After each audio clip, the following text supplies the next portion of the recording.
మండలానికి సంబంధించిన కుటుంబ సభ్యులు మరి ఆ పిల్లలకు పెళ్లి కావడం లేదు, రోడ్లు చూసి భయపడుతున్నారని స్వయాన మరి స్పీకర్ గారు చెప్పడం జరిగింది.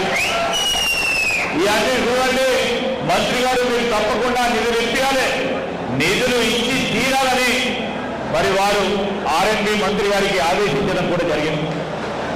ఈరోజు ముఖ్యమంత్రి గారి తర్వాత ప్రోటోకాల్లో ఎవరుంటారు? వికారాబాద్ సంబంధించిన శాసనసభ్యులు మీ శాసన సభాపతి. సో వారు ఏం చెప్తే మేము అది చేయాలి. నన్ను ఆదేశించండి. ఈరోజు ఏం కథలలో అవి మరి పరిశ్రమకు సంబంధించిన ఒక పారిశ్రామిక వాడను తప్పకుండా ఏర్పాటు చేయాలని ఆదేశించిన అడగలే, నన్ను ఆదేశించారు.